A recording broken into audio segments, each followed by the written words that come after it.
Welcome to my voiceover world. Hey, Sebastian. Hello, Christopher. How are you? Very good, and you? Good, good. Good to do. Been a few minutes. Yep. Thanks for willing to do this, Christopher. Sure, my pleasure. You can go ahead and call me Chris. It's less Oh, formal. oh, then Chris it is. Yeah, You know, I've been wanting to say this to you, but it's been a long time since I've seen you right there. The last time I saw you was around 2022, the year that we both met each other. that's Not right. just you, but Cindy as well. That's right. And because of what I did there, I inspired so many other people to reach out to you and Cindy, including, of course, Chris Mayek, the man who inspired me to interview so many people, who's actually a very honest person and actually gave me good advice to, well, do the right things. Good. I'm glad to hear that. How's the audio on my end? Is it okay? Everything's doing okay, You're, as mine as well. yeah, you sound great. You sound great. Thank you. Well, let's just say I've been working on a lot of stuff for years, you know? And you want Yeah, to know something? I made a lot of videos for you for over the past 4 years, and not just for you, but for Cindy as well. yeah. Because for the sake of giving you a lot of recognition you deserve. Plus, one video I'm currently on right now will be for you and everybody else. Thank you. And you're going to love exactly what I'm about to put for my YouTube channel for the sake of helping you and everybody. Well, I'm excited to see it. Oh, trust me, it'll be like so many others right there. Because all the videos I've done for you is from not just from some 100 that you were brought into, but for also from Bleach through many others right there. Can't wait. Sounds great. Sounds very exciting. Thank you.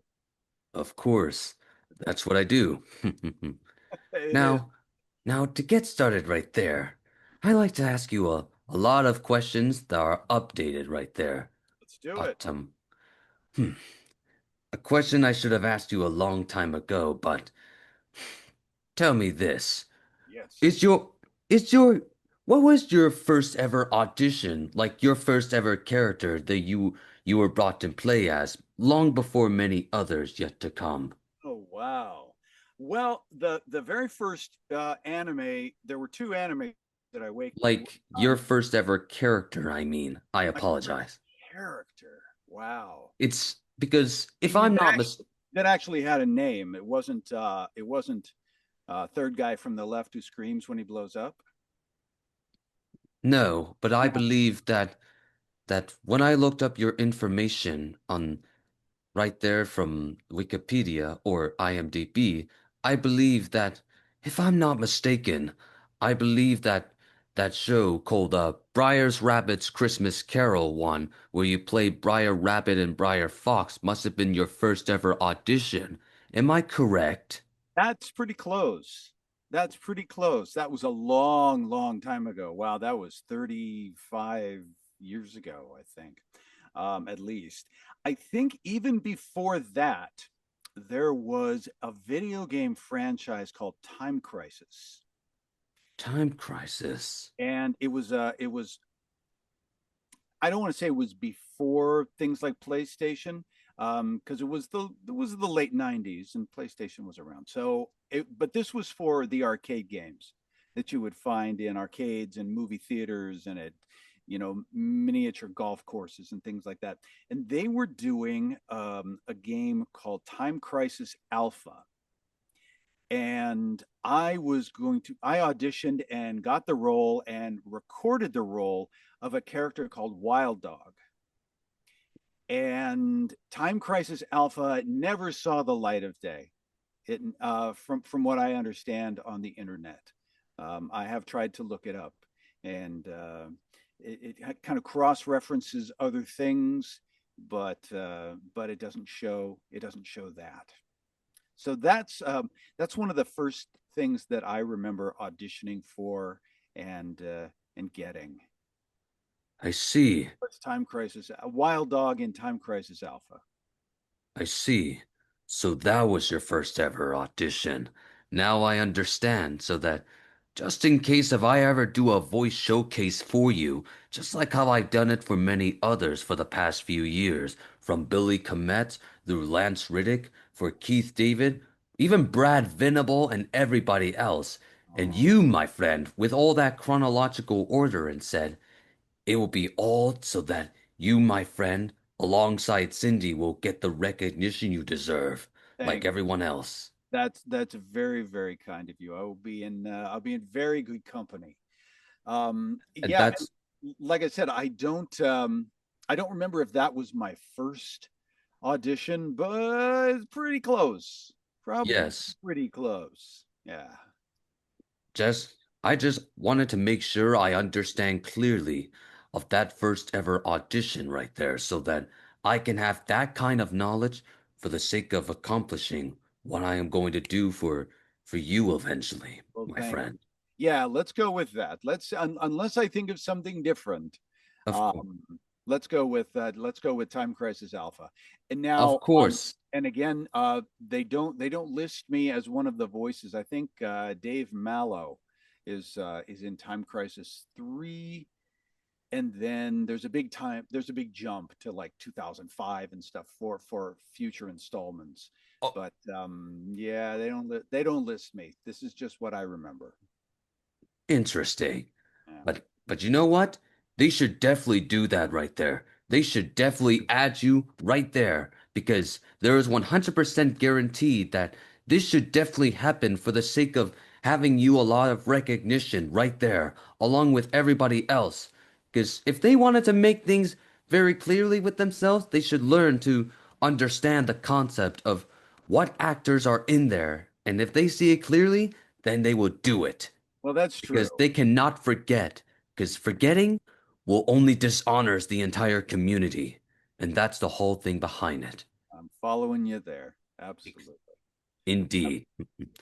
Now, So, without further, oh, without further ado, yes. these are questions about your characters, but All right. how does it feel about you returning to play Kittan Bachika in the Gurren Lagann recap films? Kind of the best thing ever. Keaton is still, as far as anime goes, my favorite character that I've ever voiced. Gurren Lagann is the favorite anime that I've ever done. You know, no disrespect to Hunter x Hunter and Demon Slayer and One Piece and all of the other amazing franchises that I've been a part of. But Keaton in Gurren Lagann is my favorite. And so when they called me 15 years later and they said, "Hey, we're finally going to do the movies," I thought to myself, "You can go home again." And so I went into the same studio where I recorded them in 2008. And I worked with Tony Oliver, who was my director on the original series, and just had a wonderful time. I had two sessions, 4 hours each. I came in and it was just like revisiting old friends because they got, as far as I know, they got almost everybody from the original cast back. And just about everybody from the original cast are really dear friends of mine. So it was just great to be a part of that again. I didn't get to see it in a theater because it was only showing for one night, and the studio even put together a kind of a special event for any of us who wanted to go and sit together and celebrate, but I wasn't able to do it schedule wise. But it sure was fun. It sure was fun to do it again. The problem that I ran into is that I'm a better actor than I was 15 years ago. And I would hear my original interpretation of a line and I would think, "Oh, I can do that better. Oh, I'm going to do that a little differently. I'm going to do that better." And Tony would come back in and he would say, "Just do it the way you did it." I'm like, but I can do it better. Just do it the way you did it. We don't want you to do it better. We want you to do it the way you did it. Uh, so that was fun too. that was really fun. So long-winded answer to your question. It was a great experience. I loved every minute of it. The movies have come out and it sort of reinvigorated people's interest in the show. I was just at a convention in San Antonio, and so many people came up and were asking me about Kittan and Gurren Lagann, and it was great to talk about it again. Well, that's the most interesting thing I'm beginning to hear from you, Chris, Thank because all I know is that you returning to play the character has been very awesome right there. Plus, props to Tony Oliver and Michelle Ruff for bringing you back to the character. And the best part is, there are two things I noticed that number one, in the two recap films, they changed a lot of scenes in order to give justice to a lot of characters. yeah, Justice they deserve right there. And that's what I love about the films. And they the second thing is that there were two original characters who were played by new actors due to the fact that one original actor retired and one was deceased. For the character Celeba is voiced by Amberly Connors, replacing the retired Mary Devon, and the second, the anti-spiral, voiced by Crispin Freeman, who is replacing the deceased Dave Mello to honor his legacy. yeah. I And I did not know that. I did and not know that. And that's why I'm passing that knowledge to you. Just like how I passed that to Steve Staley and Doug Stone the other day, which they thanked me for that knowledge. And the best part, I even told them what I'm about to say to you that I made the videos about the characters and voice actors of not only the entire anime show, but the two recap films as well as an effort to give you a lot of recognition right there. Thank you. Well, Thank well, that is what I do, you know.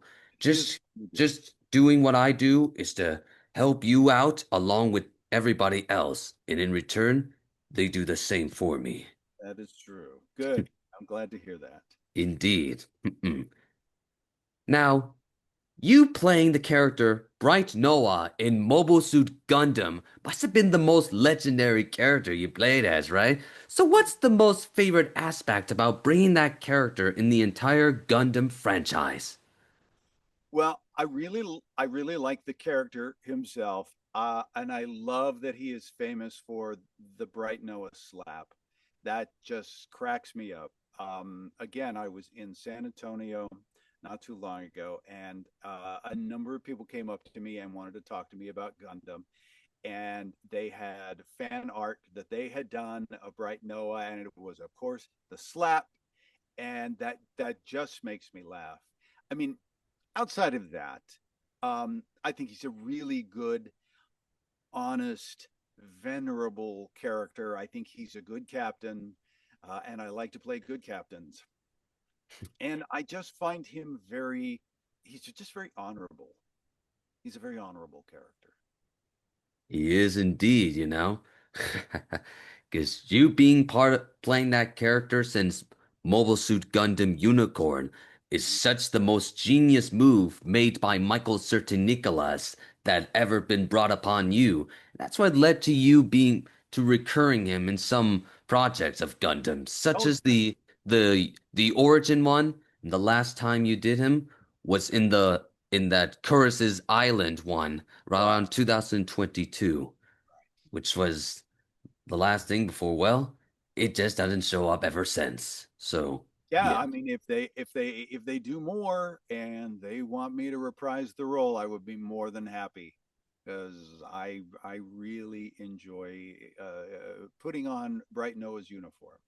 indeed.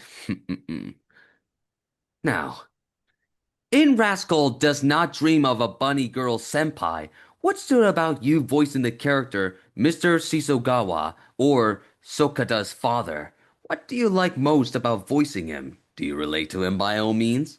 Well, he's a father, and I'm a father, and he's dealing with problems that his children are going through and problems that his wife is going through, and sometimes in real life, and it's a very the whole Rascal series is a very slice of life series. There's just so much that you can relate to because at times everyone feels weighed down by the challenges of the world, and sometimes things seem insurmountable. And he definitely has that aspect to him. So the challenge then is to acknowledge that aspect of what's going on in his life without making him just depressing. He's still someone who is putting one foot in front of the other every day, doing the best that he can. He's trying to make good decisions, and sometimes the universe just feels like things are stacked against him, but not always. He does get to have his connection with Sakuta, and with his daughter, and I just really enjoy those slice of life shows where you get to play a real person, and I don't have to make my voice, high pitched and cackly, or low and condescending. He's just a real person trying to connect with other real people in real ways. So that's got to be my favorite aspect of working on that show. That, and Michelle Ruff is my director, and I just adore her. Well, I'm glad that Michelle, well, directed you throughout the entire series. Plus the rascal does not dream of a Santa that is going on right now, and that the entire main cast, of course, is just doing very well, especially to Stefan Fu, by all means, who literally does the main character, your son, right there. Plus, you want to know something? That right now, the project that Stefan Fu got himself into, the Demon Slayer one, they have the Infinity Castle one just coming by the theaters on Friday, and Yeah, that yeah. I've seen I've seen a post from Steve Staley that he alongside Stefan, Doug, and everybody were just being in there, just having a good time. But They hey, they had a huge premiere at the Chinese theater. It was either last night or the night before.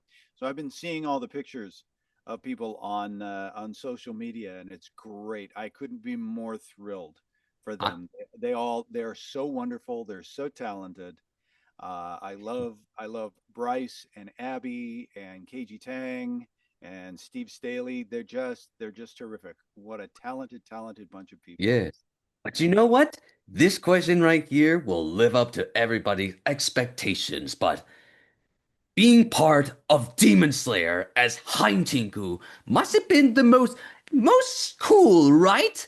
So what's the most thrilling thing about voicing that character in the entire project? Well, the fact that I got to say terrifying, terrifying. Terrifying! I don't know, It's been several almost several 13 hundred years since times. we were last summoned. Mhm. Well, my the biggest thrill for me about voicing Hantengu was actually just being part of the Demon Slayer franchise. Um, I reached out because I somehow was not aware that Bang Zoom was the studio responsible for recording the English dub of Demon Slayer. So I found that out, and I reached out to people at Bang Zoom that I have known for 20 plus years. And I just said, hey, I want to be a Demon Slayer. I Please send me auditions. I want to be in the show. And they were like, oh, okay, sure. So they sent me auditions. They sent me the first three auditions, which I think were for other demons. One of which might have been one of the other incarnations of Hantengu, but I'm not sure. Anyway, none of those three auditions landed. I didn't get any of them. So the next thing I know, this fourth audition comes along, and it's this guy who's got this nasally, whiny voice, and he's got horns, and I mean, he's very handsome. He's a very handsome guy, and he's got just the most beautiful voice, and he's brave, and he's charismatic, and okay, that's as far as I can go with that joke. Um, and well, Hantengu landed. I did my version of what I thought he should sound like. I sent it back, and they're like, "Ding, ding, ding! You get to be Hantengu." And so I was just thrilled to be part of the Demon Slayer franchise. And I went in and I did my first session working with Steve Staley, and I adore Steve, and I have the best time with him. He's such a good director. And so we did I think I had 7 lines or something like that. And I thought, oh, well, this guy doesn't have much going on. And the next thing I know, those 7 lines are in the Swordsmith Village movie that is out in theaters. And I'm like, no way, this is going to be in theaters. So my son and I went to the theater and we watched the Demon Slayer Swordsmith Village movie. And it's like, oh, look, there's me. I'm in a movie in a theater, which was an absolute thrill. And the movie just blew my mind. I didn't know what to expect. And then the next thing I know, they're reaching out and they're saying, okay, well, we need to do the rest of the season. Yeah, the rest of the season. And I thought, oh, good, there's more. So I came in and I was doing the character, and he at first he seems just very meek and mild and passive, um, and then he starts going through all of his transformations, and he gets very small and he gets very big, and he takes 3 episodes to get his head chopped off. No spoiler there, it kind of grows back. um, Hmm. but Then we got to the very end, and I know you know how Demon Slayer works. You get to the very end, and then you get the backstory on the demon or demons. And for most people, like in Swordsmith Village, you got not Swordsmith Village, the one prior. Um, you had the brother and the sister, and you get to find out all that they went through, and you're like, oh, that's so sad. Oh, I feel bad for them. They didn't deserve that. Well, at the end of Swordsmith Village, you get Hantengu's backstory, and you're like, wow, he started out as a piece of crap, and he just became an even bigger piece of crap. So I apologize for any spoilers out there if anybody hasn't seen it. Still good, still really well written, and a very, very compelling story. But yeah, just a bad guy through and through. Very little redeeming quality there.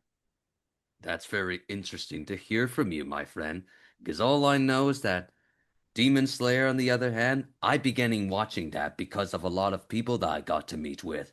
And because of that, I learned so much about the show, and also because of me learning about anime through One Punch Man, and Yeah, which you were brought into as Sky King, that's and and correct. because and because of that, it helps. I wanted to dive into more anime, and that's why Demon Slayer is one of them. And the best part? I'm glad Steve Staley, who has been a big fan of mine for almost a few years due to him seeing a lot of my Instagram stories, that Mhm. him bringing you there, the best choice he has ever made in his life. That's the reason why he brought you into so many other projects, like the current show called Yaiba, even Rurouni Kenshin as well. And that's why I've come to love Steve Daly's directions right there. Me That's why. too. Me too. I have the best time working with him. He's an excellent, excellent director. Indeed, he is. You know what? Which had me this one question here, but Mhm. in the show Rurouni Kenshin, what was the most awesome thing when you got to play Ninichi Kawasuzukawaki? I'm trying to get his name right. Just Ninji, by all means. Good luck with that. I never get it right. I just call Okina. I think is what Kishiwitsi Kiki. Oh, just Ninji. Just Ninji. Oh, he is. Well, he's definitely. I mean, to kind of put it in a Star Wars framework, he's definitely the Obi-Wan Kenobi of the story. And I love the fact that he's been around for a while, and he gets to do his silly old man stuff, but he's also a real badass. And so when the chips are down, he can hold his own. So I really, really love that. And there have been some episodes where I just, oh, he's not gonna live through this. This is no. And then I'm like, oh, good. Oh, good. I get to come back and record another day. So he's really funny, and I get to do this, kind of voice, and then he gets That's what you get for staying away so long. right, and then he gets down in here and he does his Clint Eastwood, and he's really gruff and badass. So yeah, he's a lot of fun. He's a lot of fun to do.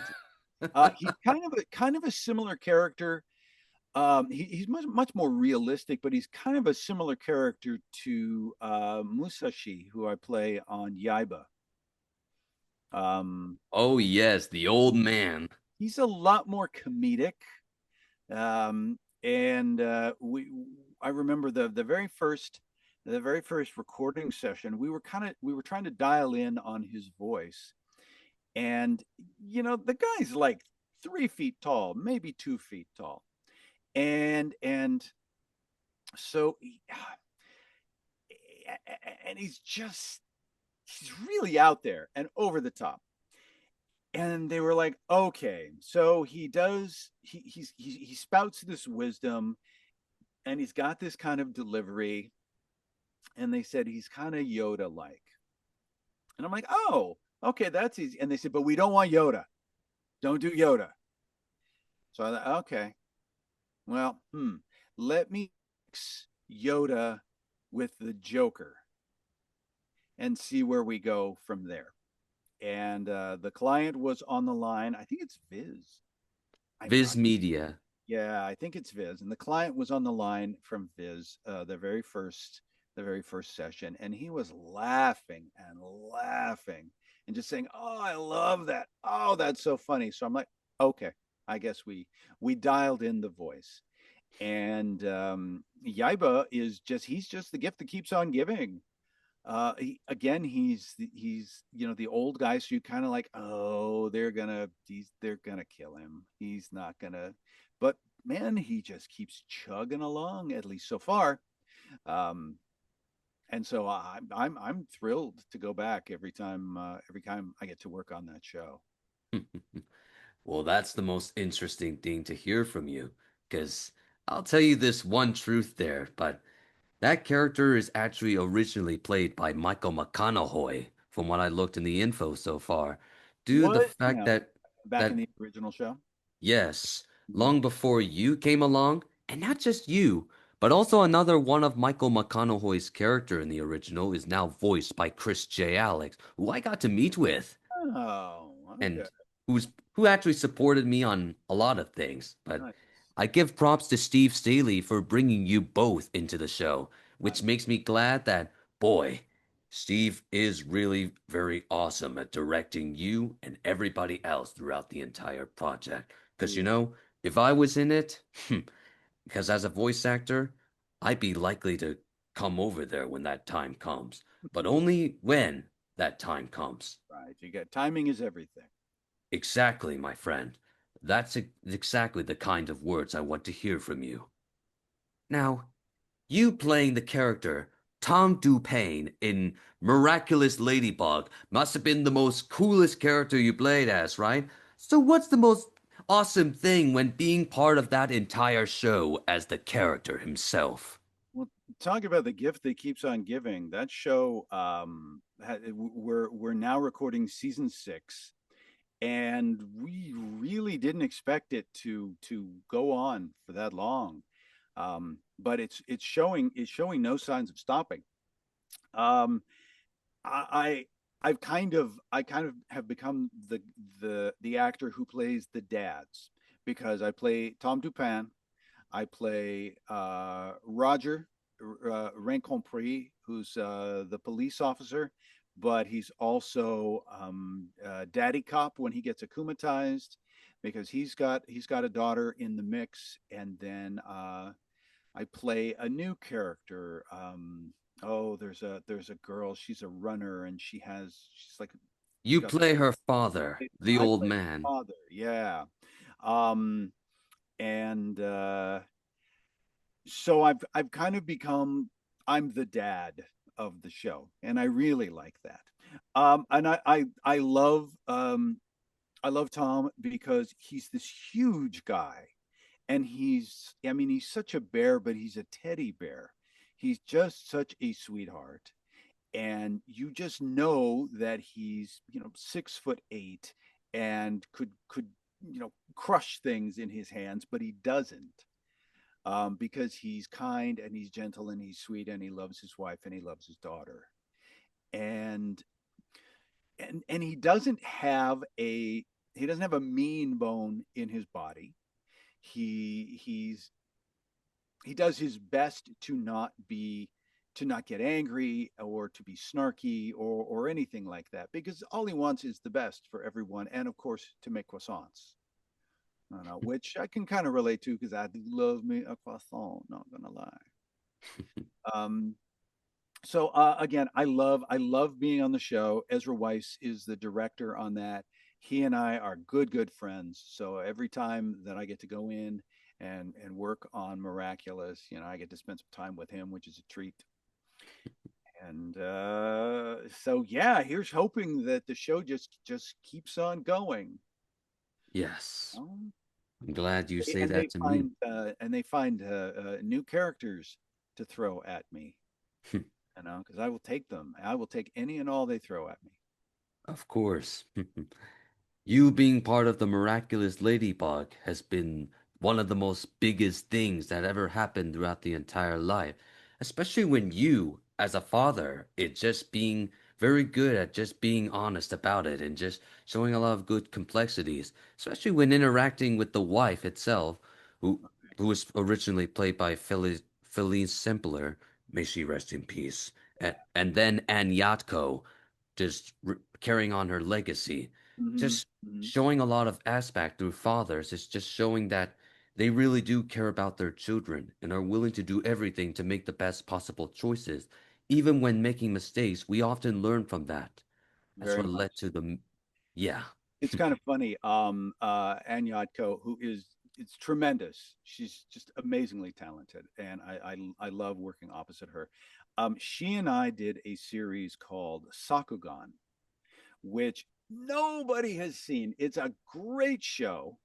And it's the one I always bring up when people ask the question. So, what show have you done that deserved better than it got, or didn't get the love that you think it should have? And my answer is always Sakuga.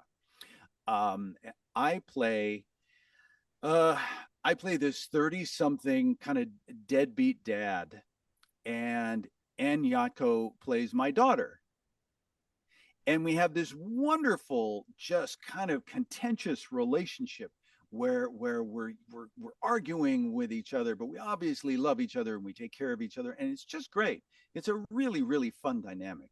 But it's also fun that in that show I played Anne's father, and then in Miraculous Ladybug I play her husband.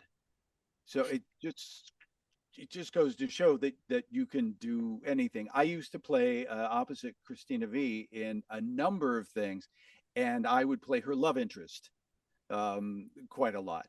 And now on Miraculous Ladybug, I play Christina V's father. It's pretty funny. yeah, that is super cool to getting to know so well. It is. It is. Now, there's just one more question I'd like to ask due to the time limit right there, but I want this to be very quick. But you being part of Fire Emblem as the voice of Thales, and not just Thales, but also the other characters you got to play as must have been very awesome, right? So what's the most thrilling thing about being part of the entire Fire Emblem franchise? Again, it's an amazing franchise, and the fact that they keep bringing me back is is is quite an honor, and I I love being part of it. I think I counted the other day, and I've done 7 characters since Fire Emblem started. With what, Three Houses and all the other different games. Um, I started out as Yarn the bunny. You know, Yes. don't mess with the bunny. And And then I did Reinhardt and Legion and Talus and whoever the other guy that Talus is, he pretends to be. I forget his name. his name is Leorant right there. Right, Learant, right. who was originally voiced by Patrick Seitz, but then you took over. Wow. I didn't know that Patrick did that. That's And I can't compete and that with that voice. My no, goodness. and that's why I'm telling you this. But Oh. honestly, I see the characters' voices equally, just by respecting a lot of people's by all means. Well, I do different things that than Patrick does, but he's just got that James Earl Jones voice of God that's Yes. amazing. It's like just Patrick, just talk some more. I just want to listen to you talk. Just say things. Just say words. You know, they don't even have to make sense. That's very nice to hear from you. You being part of I love Patrick. Patrick and I have known each other for 20 yes, 20 plus years, I think, and yes. I consider him a very close friend. He he does very good job directing you throughout the entire game, Who's alongside with Kristen Lamont, of course. Yes. And even Wendy Lee brought you there as well for I the love echoes. And Andy. that these people right there are just too good at directing you in there. They're wonderful. They're wonderful, and I just love spending time with all of them. It's such a joy to walk into the booth and there's Patrick or there's Christian or there's Wendy. Um, you know, I used to see them all a lot more because we would frequent the same studios and be in the same place at the same time. And now I don't feel like I see them as often anymore. So it's rare, but it's that much more of a treat when I do get to see them. Well, that's interesting to hear from you, and I'm glad you say that. Well, Chris, it's such an honor to finally meeting you after all these years, and that, to be honest, I was a bit unprofessional back then, but then I became this professional due to my parents' advice and Chris Mayes as well. And that's what led to my development and my success there. Well, good for So, you. really, We all keep growing and learning more and just keeping at it. And that's how we get better. So good indeed. for you. Now, there's one more thing Sure. before I go, but when people look back on your work, how do you want to be remembered as a voice actor? Mm. In a quick way, by all means. Versatility. I would love to be thought of as someone who could do a lot of voices that sounded distinctly different. When I was growing up, you know, I like everybody else was absolutely in awe of Mel Blanc, who was Bugs Bunny and Daffy Duck, and now Eric Bauza has taken on that mantle, and he is amazingly talented. And again, just the biggest sweetheart. I've gotten to work with him, and we've known each other for years, and boy, it it's well deserved, and it couldn't have happened to a nicer guy. My particular mentor when I was coming up, when I was first studying, was a man named Dawes Butler, and Dawes Butler was the Mel Blanc of Hanna Barbera, and Dawes was the voice of Yogi Bear and Huckleberry Hound and Snagglepuss and Quick Draw McGraw and Captain Crunch and uh, Pretty much a bunch of characters. 150 other characters that people would recognize, like from the 60s and 70s. Indeed. And so that is what really impressed me. I thought that's what I want to be. I want to be able to be all of these distinctly different characters, like Thales and Yarn in Fire Emblem. You know, I love it when people go, wait a minute, you do both of those voices? I had no idea. You know, Well, or you were Kittan in Gurren Lagann. And and pretty much a bunch of pretty more stuff yet to yeah, come. yeah, So, exactly. You hmm. know, and Oh, the or, time limit. oh, we're running out. Oh, absolutely. All right, my friend, thank you very much. It's It's been such, great reconnecting with you. Let me of know course. when this goes up, Yes, and we'll chat again. of course. And tell Cindy I said hello and that I hope to interview her next. I will do that. All Thank right. you. Be well. Take care. You too. Bye. Bye. Want to keep up with my journey?